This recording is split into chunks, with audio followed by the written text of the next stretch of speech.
Исәнмесез, эфирда яңалыклар чыгарылышы, студияда Роза Хабибуллина. Иңелек бүгенге тапшыруның төп темалары хакында. Шулман проспектын куллануга тапшырырга әзерләнәләр. Әмма шәһәрдәшләр юлчыларның бу эшен кабул итәргә теләми. Ни өчен Гүзәл Шихапова ачыклады. Отвлекся? Нет, перестраивался, обзор был закрыт. Татарстан юлларында октябрь аенда 13 кеше вафат. Сәбәпләрен нидә хәбәрчебез ачыклады. Үзбәкстаннан килгәннәр акча эшли, шәһәрдәшләр штраф түли. Хукук сакчылары легаль булмаган мигрант операциясенә нәтиҗәләр ясады. Юлчылар Шулман проспектын куллануга тапшырырга әзерләнә. Соңгы светофорларны, юл билгеләрен урнаштыралар, тирә-якны матурлыйлар.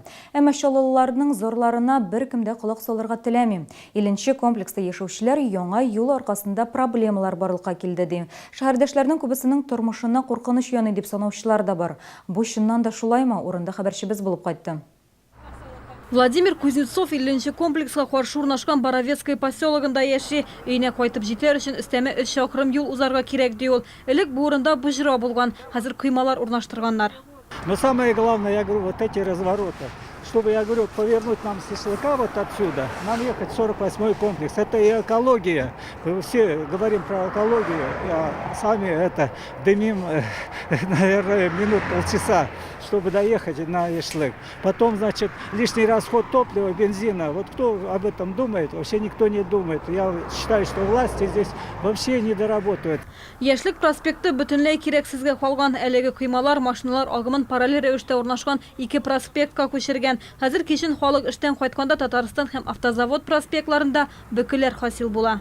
Заводтан кайтканда хәзер Яшьлек проспектыннан кайтмыйбыз. Кайтабыз Татарстан аркылы.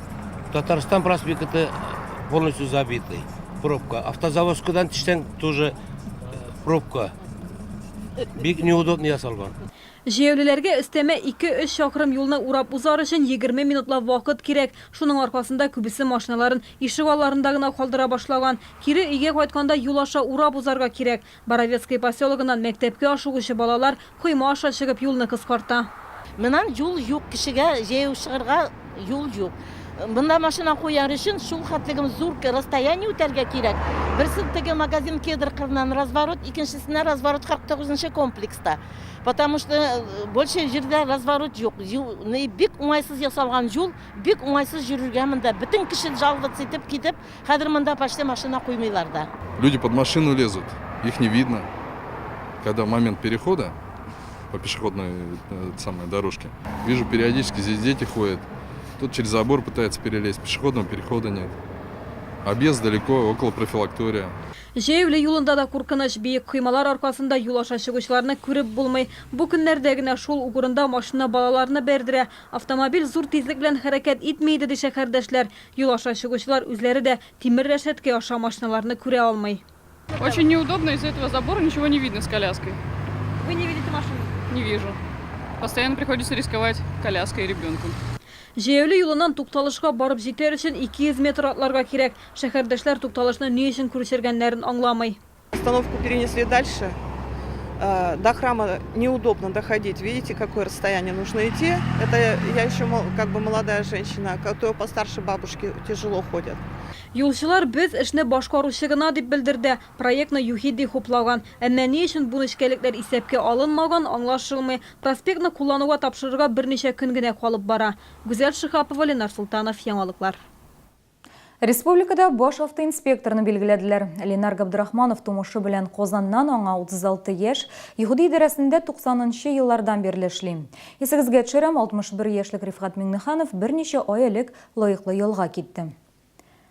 Яңа инспекторның эше күп булырга охшаган, чөнки соңгы арада юл хәлакәтләре ешайды. Үлемгә китергән хәлакәт шәһәрдә кичә кич теркәлде. Йөк машинасын йөртүче 80 яшьлек әбине бәрдерткән. Шәһәрдәшебез вафат вакыйга ГЭС бистәсенең 10-нчы комплексында була. Юлларда булган вакыйгаларга күзәтү хәбәрчебез материалында. Газель йөртүче товарны кибеткә китергәч урыныннан кузгала башлый. Көтмәгәндә 80 яшьлек әби тегәрмәч астына эләгә. Руль артында булган ир-ат артка карарга оныткан, әби машина килгәнен күрмичә калган. Шла девушка по той стороне, я ей начал прижиматься сюда ближе, чтобы проехать. Бабушку вообще не видел.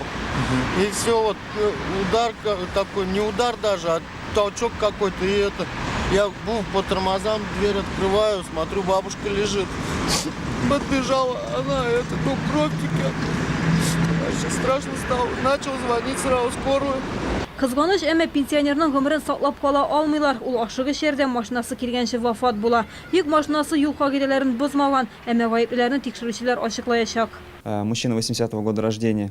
После совершения отгрузки товаров в магазине двигался по тротуару задним ходом, где, не убедившись в безопасности своего маневра, совершил наезд на женщину-пешехода 36-го года рождения, которая шла по тротуару в попутном направлении. Тынычлык проспектында бүген бер юлы 5 машина бәрелеште. Колонна ахырында торган машина гаепле диләр. А молодой человек, который последний, продолжал ехать. Вот и все. То есть он вас всех Он всех собрал. А почему остановились? Ну, не знаю, препятствие, помеха какая-то была спереди. Аварияда гаепле егеткә нибары 19 яшь, руль артында 1 ел. Бу инде аның катнашында беренче авария гына түгел. Отвлекся? Нет, перестраивался, обзор был закрыт. Барлык хәлакәтләрнең төп сәбәпчесе игътибарсызлык. Октябрь башыннан республикада 170 хәлакәт булды. 13 кеше вафат, 180 кеше төрле җәрәхәтләр алды. Гүзәл Шихапова, Ксения Антонова, Сергей Вильданов, Яңалыклар. Путинның һәм Пушкинның кем икәнлеген беләләр, эшкә урнашу кагыйдәләрен өйрәнә алмыйлар. Рус теле Россия тарихы закон нигезләре буенча имтихан тоткан мигрантлар Россиядәге кагыйдәләрне белми. Хукук сакчылары легаль булмаган мигрант операциясе кысаларында төзелеш объектларын, базарларны тикшерде. Чит ил гражданнарының күбесе шунда эшли. Чалыны күбрәк Үзбәкстан, Таджикстан кешеләре үзиткән, соңгы айда гына 200 чит ил гражданын штрафка тартканнар. Унысын илдән куйганнар. Шәһәрдәшләрдә җавап тотачак мигрантларны законсыз эшкә җәлеп итүчеләргә күбрәк түлисе була. Наибольшее количество нарушений было выявлено именно в частном секторе. То есть, опять же, на организации при выявлении нарушения накладывается достаточно большой штраф, вплоть до 800 тысяч за каждого иностранного гражданина, незаконно осуществляющего трудовую деятельность. Чит ил паспортын дәүләт порталы аша тизрәк алырга мөмкин. 14 яшькәчә балаларга иске үрнәктәге паспортны 1 тәүлек дәвамында ясап бирәләр. Яңа үрнәктәгесен 10 көн көтәргә туры киләчәк. Барлык яшьтәгеләр өчен дә чит ил паспортын иң күбе 20 көн эчендә ясыйлар. Әмма моның өчен гаризаны электрон рәвештә дәүләт порталы аша язырга кирәк. Чиратларда торырга яратучылар һәм электрон мөмкинлекләрне бәяләмәүчеләр паспортны 30 көн дәвамында алырга мөмкин. Бүгінгі көндә даруханаларда ялган сыйфатсыз яисә куллану вакыты чыккан дарулар сату очраклары ешайды. Намуслы сатучылар моңа каршы көрәш алымнарын эзли. Ялганчы сатучылар кармагына ничек эләкмәскә хәбәрчебез ачыклады. Шын дару саталарымы ялганмы, моны хәзер даруханадан чыкмыйча да тикшереп була. Даруханаларда сыйфат тикшерү почмагы барлыкка килде. Беренче булып аны 3 ай элек Бальзам даруханасында урнаштырдылар. Сыйфат тикшерү почмагы онлайн режимда эшли. Сатып алучылар махсус компьютер ярдәмендә үзләренә кирәкле даруның даруханага кайчан кайтканын ачыклый ала. Дару белән тәэмин итүче оешманың шәхси кабинетына кирип барлык документларны накладнылардан алып тиешле декларацияләренә кадәр күреп була. Данный документ говорит о том, что лекарственное средство прошло все испытания, клинические испытания, и данная серия этого препарата зарегистрирована у нас в стране, и поставщик дает нам гарантию, что данная серия соответствует всем нормативам.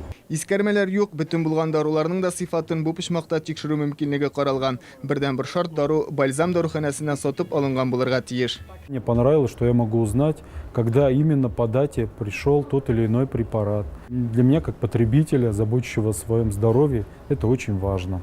Әлегә мондый онлайн элемтә нибары 2 оешма белән генә урнаштырылган. Алар инде дарулар базарында күптәннән эшли, халыкның ышанычын яулап өлгергәннәр.